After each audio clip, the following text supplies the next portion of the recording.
It was probably one of the coolest 6 weeks of my life. BJ Penn, Jason Perillo, Mark Coleman, and Chuck's so-called founder. He's Hackelman. You know Hackelman? I don't, but whatever. Yeah, he paints his toenail black like Chuck does. Nothing wrong with that, but yeah, if you want to tell that, we'll piece it in. Oh, that was fucking incredible. I get there, and BJ's an airhead. I just had hip replacement 6 months later, and all of a sudden BJ calls me on a Friday. He says, "Hey man, can you be my wrestling coach?" He's fighting Frankie Edgar. And he's an airhead like me. Airhead. I said, "Oh, what do you mean, man? You know, I just had this hip replacement and I'm just scared. You know what I mean? How can you be a wrestling coach without... Wrestling coaches have to have hands-on because you have to prove to these fuckers that are just doing the smallest thing wrong and looking at you saying it don't work. And you're saying you're doing it wrong. So then you get on and you show them." But I'm like, oh, fuck, man. Wrestling coach like this? Because I didn't think I was going to be able to do nothing. But I get out there. And this is a great story, man, because I'm scared, man. I said, BJ, I said, fuck, I got to leave Monday. It was Friday night. I got to leave Sunday. I said, what the fuck, BJ? You know, I got kids, but I can't turn this down. It's an awesome opportunity for me. We get out there.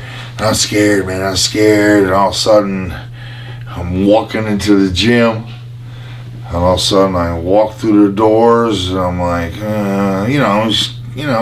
whatever, and all of a sudden, I kind of look up, and one of the first fucking things I see was the UFC Hall of Fame wall, and they had a fucking huge picture of me on that wall, and I just said, that's fucking pretty cool. And I stood up a little straighter, and I looked around, and I realized all the youngsters that I'm going to be coaching are up here, and they're all like, oh, Mark Coleman's here. I just got more and more energy. But then it came time to pick the fighters, and we watched 16 fights, and I seen 5 fucking dudes that were Division I or Division II collegiate wrestlers, right? Who won? So BJ has to pick, Frankie Edgar has to pick, right? Frankie Edgar's a wrestler. BJ Penn's a jiu-jitsu airhead, cool as fuck, but so after the 16 fights we go in and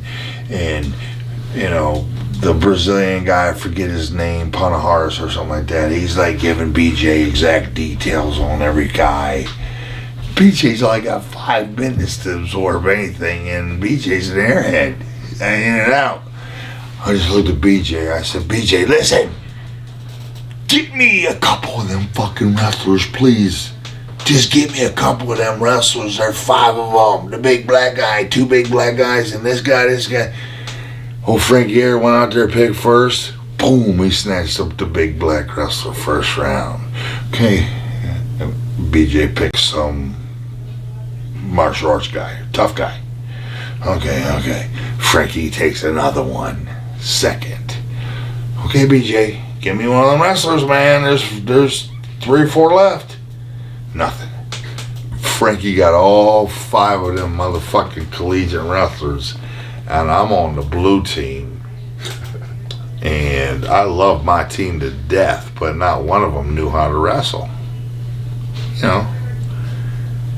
What the fuck, BJ? I said, what the fuck? Let's just smoke a joint, Coleman. You know what I mean? They whooped our ass. I knew we were going to get whooped. It was one of the worst tough shows ever. We had nobody in the finals. All 4 guys in the finals were from the red team. Yeah. We got killed. Yeah. But I love my boys. And they love me. They love me so much because I just kept preaching wrestling. And I finally, by day 3, I said, BJ, man, when in the fuck are we going to wrestle? Yeah. When are we going to wrestle? we're just sparring and doing this. One of these guys gonna wrestle because I know them guys over there are wrestling. Yeah. Oh, tomorrow, I promise, Coleman. And I said, okay, we'll announce it. Tell them if they got shoes to bring their fucking wrestling shoes in. So they come in, 3 5-minute live wrestling matches. Yeah. With about 20 minutes of drilling, and then 3 5-minute live wrestle matches.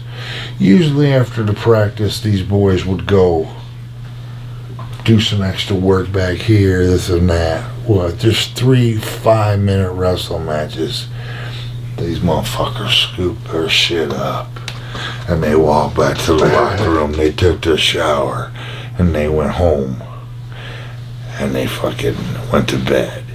And they showed up the next day, practice, and they come in, and BJ would always say, that's everybody want to do. That was his way of coaching. Frank Yeager had everything pinpointed down.